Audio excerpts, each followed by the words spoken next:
toxic fluid intake immediately.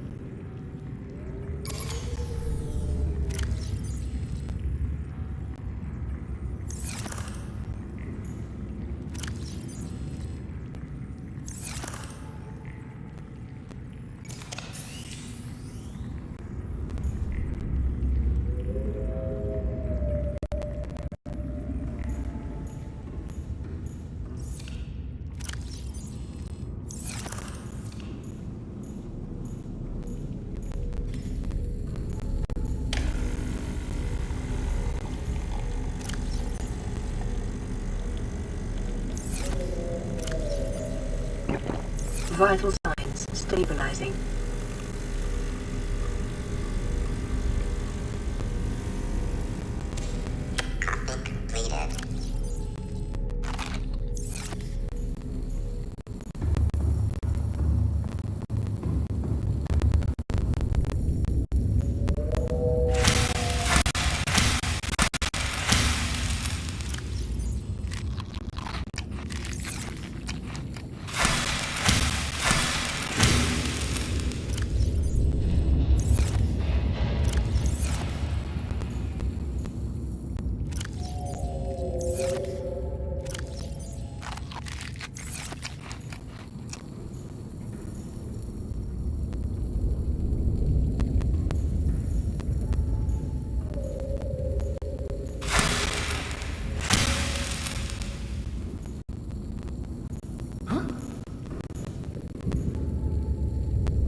Margaret, Maida has boarded the habitat. What are you so happy about, Maida? Say, kid, I brought you something. Is that a Leviathan outside? Towed it home on the back of the sub. You killed that thing? It's still breathing. I was about to finish the job, but I can stay and chat if you'd like. No? Then make yourself useful and pass me that hardened blade. Are you out of your mind? You brought that thing here? What if it's not as dead as it looks? What if others come? You prefer it got curious and came of its own accord, or got messed up and dragged here? When we get off this planet, I am going to drag you through every court in the damn Federation.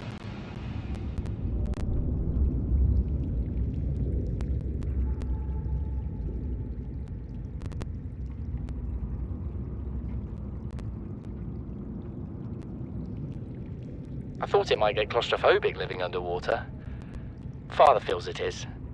He'd tell me it was childish, but I stare out the window and sometimes I think how lucky I am to see this world up close. Back on the island, I wouldn't have believed the creatures that live down here. The fish, they glow. There's one that's 90% eyeball. Snakes twice the length of a habitat compartment. Certainly, it's not all friendly. Most of the plant life is toxic. I learned that the hard way. But I've managed to coax some marble melons into growing indoors. And when they don't cover our dietary needs, well, we eat the fish themselves. It's a bit gross, but it's nothing they wouldn't do. I've been attempting to document my findings. Father approves. He says understanding is power.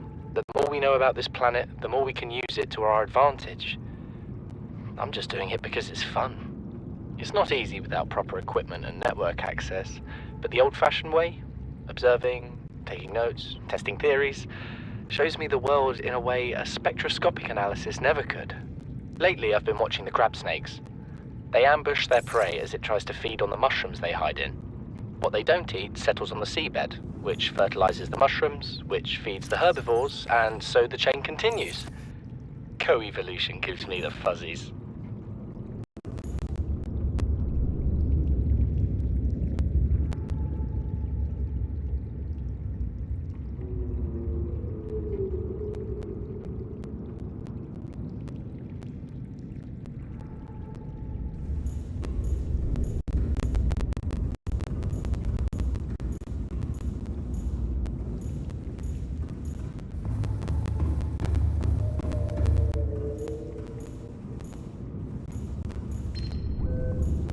This is Sunbeam. You know Aurora. We're from a little transgov on the far side of Andromeda, and we have a saying there. There's no bad without the good, no good without the bad. Sounds like you tasted a bunch of the former, but that only means you're overdue a whole lot of the latter. Might just be we're in. We're scanning for somewhere to park. We'll be in touch when we find it. Sunbeam out.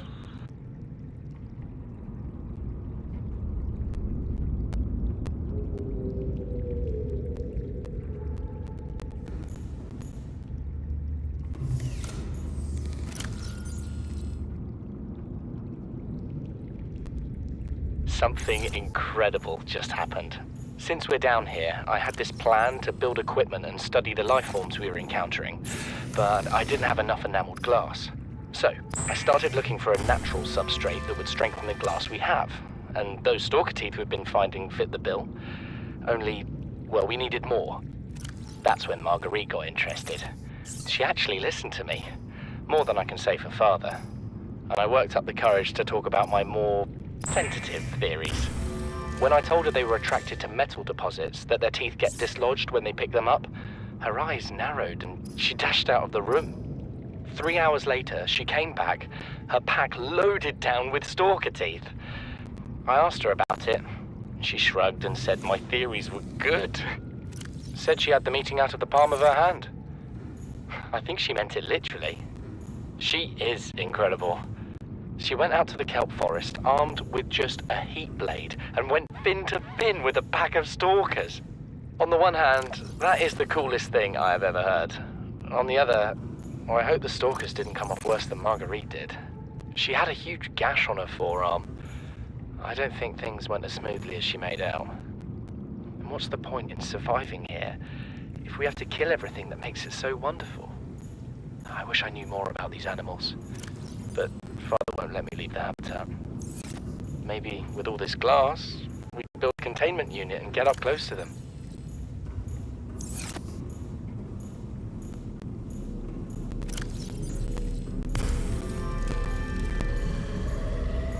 Son, there is always a pecking order.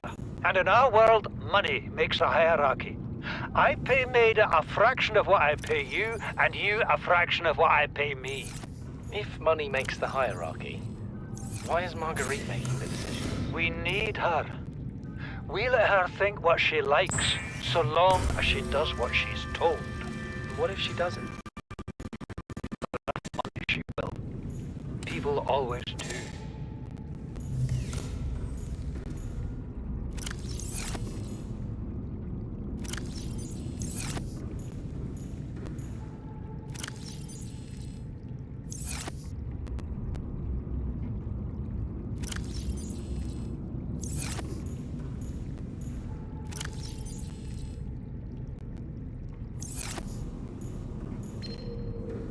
Playing partially translated broadcast. Destroyed. Mode. Patrol. New targets unaccounted for. 1.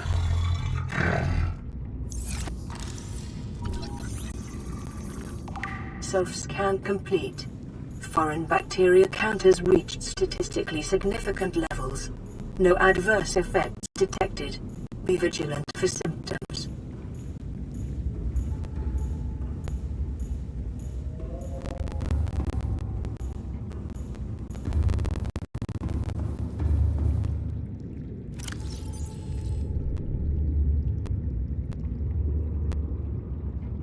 We're already 200 meters below sea level. You want to go deeper? Look around us, Chief. Water leaking through the hull, water outside the hatch. We're drowning real slow. If rescue arrives, whatever shot us down, it's gonna do it again and again until it's shut off. You see an off switch around here, Chief? Why would it any more likely be half a kilometer down? Your kid found something on the scanner. There's something down there. Something that shouldn't be. You're mad. I'm going all the same, and I've an idea you two are gonna follow. But if you do, be mindful. Your authority stopped at sea level.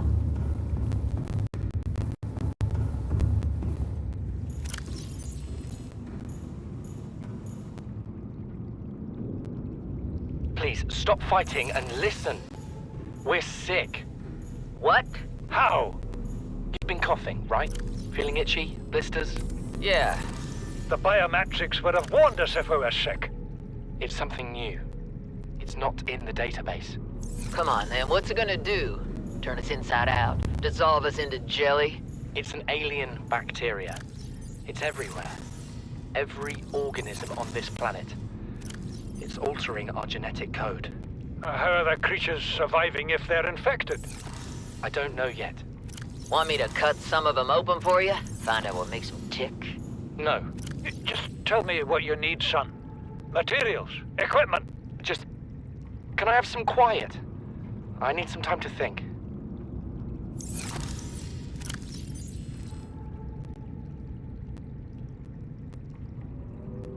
I have had it with you, risking our lives. Oh, stow it, Chief. The kid can't kill this disease without fish to study. I'm just bringing him home. But tell her. Tell her I'm right. You're both wrong. Marguerite, I can't find out how they resist the bacteria if you slaughter them all. It ain't always they oblige in coming in alive. He means you're being reckless. Father, the outcome's no better if we hole up in here and don't go outside. That we have to find a middle way. There is no compromise. Not while she's on my sea base. Your sea base? I'm going outside. Bard, Torgal has disembarked the habitat. Bart, come in. It's dangerous. Damn it, boy. I know you can hear me. Chief. Chief, get off the radio and put on your helmet. What? Brace!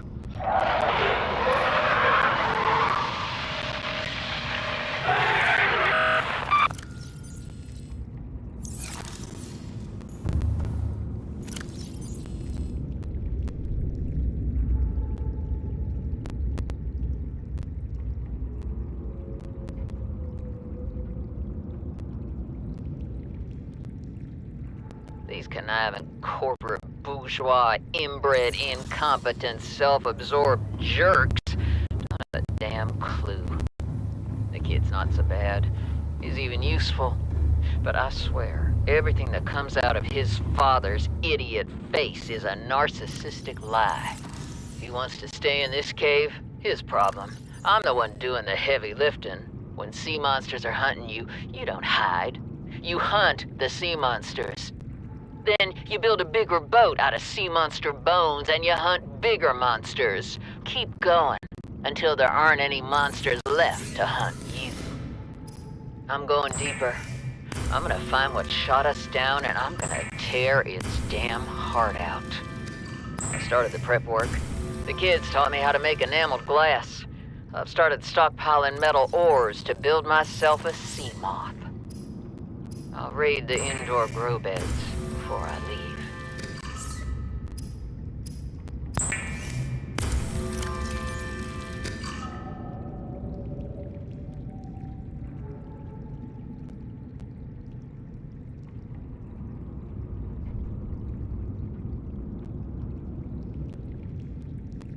You know what Maida told me today?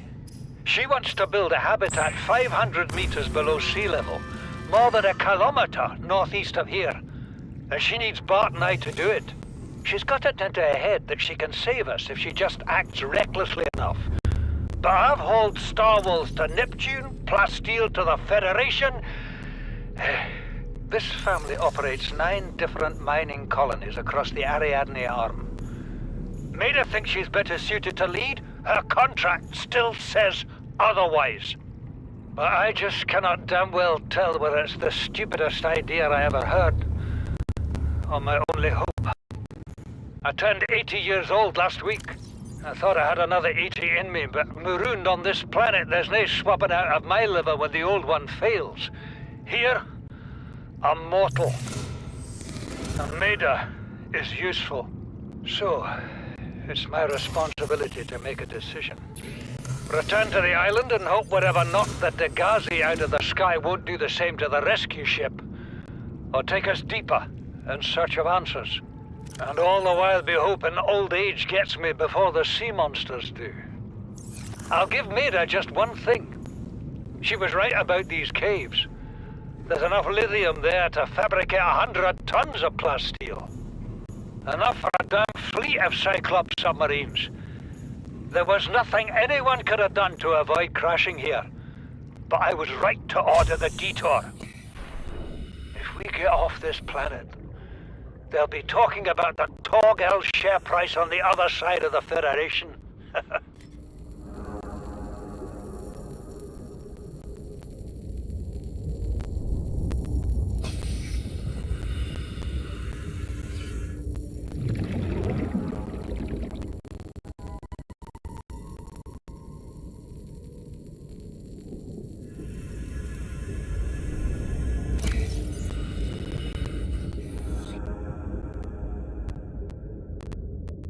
Came out of nowhere.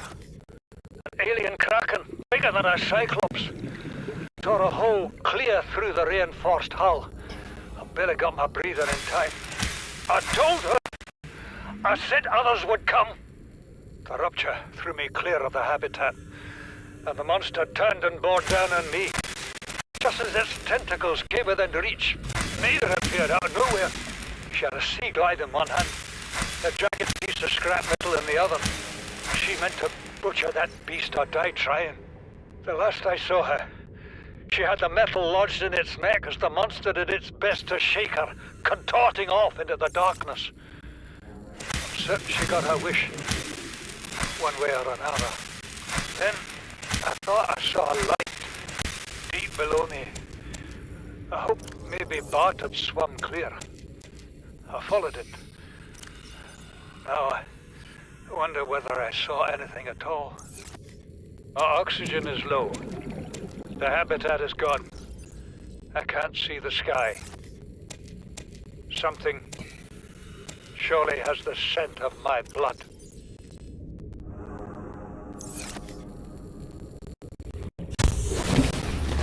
Welcome aboard, Captain.